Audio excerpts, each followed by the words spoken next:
Good morning, sunshine. Good morning.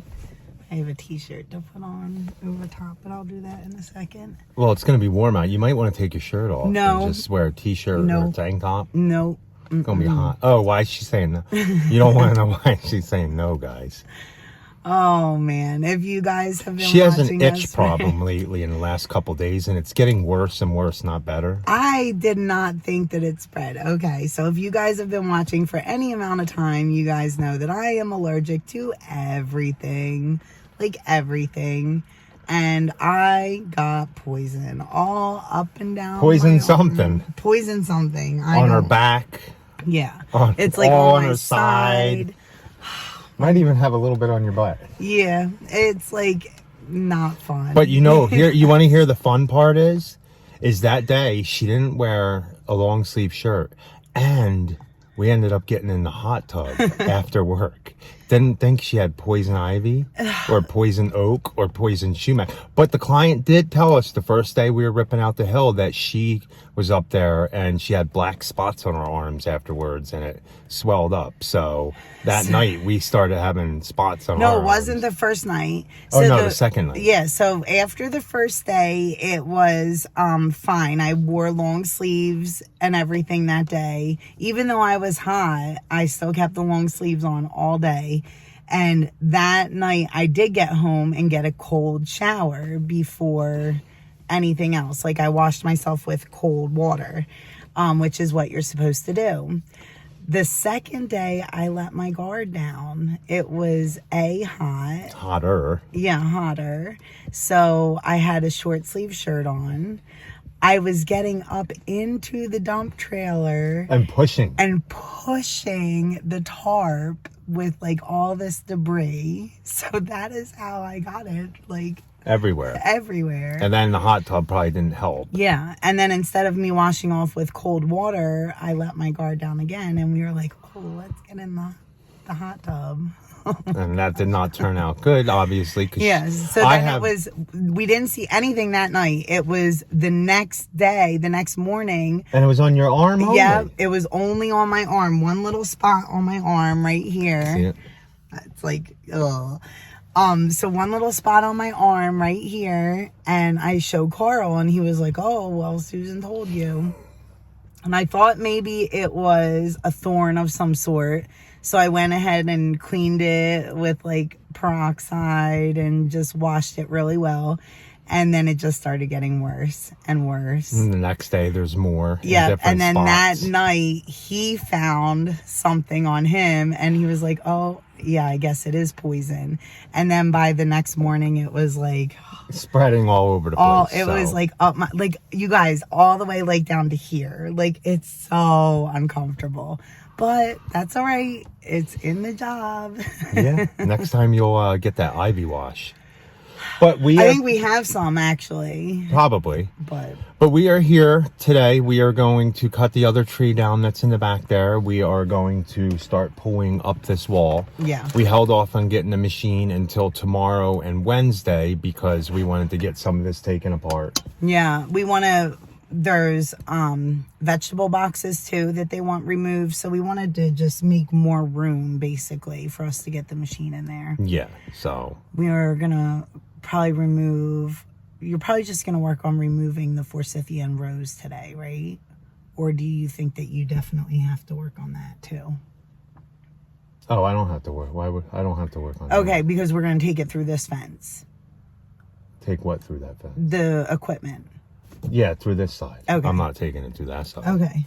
So I wasn't sure. Yeah, they're going to come and probably build a gate and maybe change things up. They asked us if it would be better if they put a fence along the back of the hill and on the side, which we think it will be. And we're thinking about, you don't have to eliminate the arborvitaes. I would use a different variety, but I think we're going to put more color back there, hopefully. Yeah. With different ornamentals. If they go ahead and we don't need to use the arborvitaes as like a living fence, which is what we were planning on doing. If they're going to put a fence there, then we can just be more fun with the plants, basically. Yeah, it doesn't have to just be our green I was actually even thinking that we could put like a climbing something, if we're going to be maintaining it, But yeah. But we'll see. We'll see Yeah, how it we'll goes, see guys. how it goes. I'll have to show you guys a picture of the drawing. Oh, yeah. I never did. I'll put it in No. this video towards the end. So. Right, what we had come up with. It's not no special $1 million program I use. It's called my hands, some colored pencils, and little ruler. We did try getting a program. It looks too fake, and if it looks fake, I'd rather have the client see an overview view of him drawing of all the drawing and where the plants are going to be placed. And so far, I've done it probably 7, 8 different ones, and everybody loves it. So, and what we kind of find is like once we get there with the amount of plants anyway, sometimes like if we change them around, it looks even better than what we had originally planned. So our clients are flexible, which is awesome. Okay, well, let's get out and get to work before we get rained on. Okay.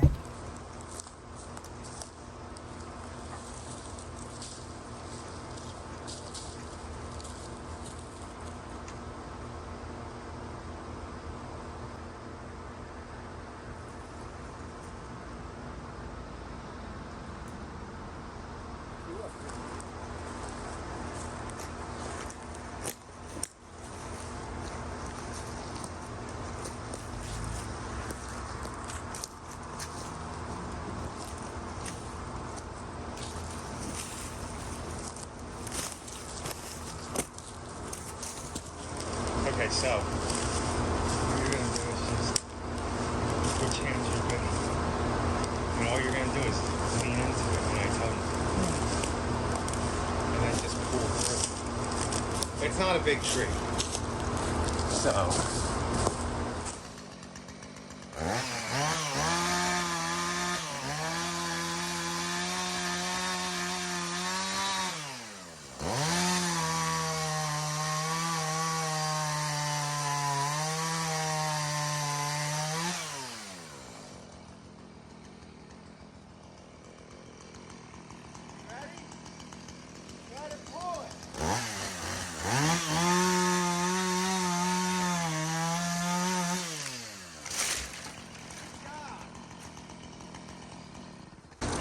That was nothing compared to the one we did.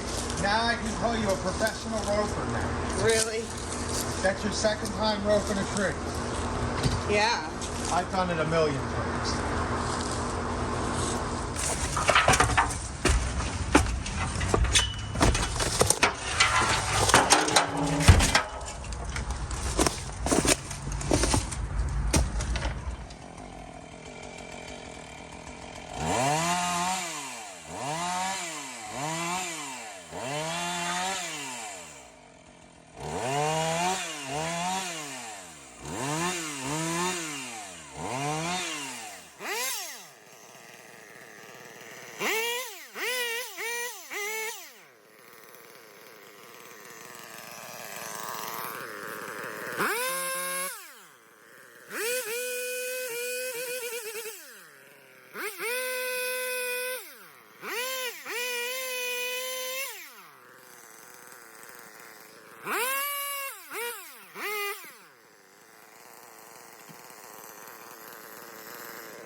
guys, remember it was not supposed to rain today. We're about to get rained on. It's like a 90% chance now. We got the tree taken down. I started taking the boards down, thought it was going to be easy. It's a nightmare. It's going to kill my back. So we're going to wait until we get the machine tomorrow.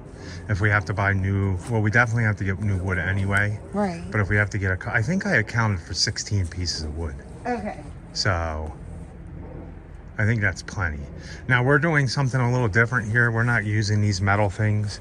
We are going to start angling the wall here. So I'm probably going to try to get these out too. Yeah.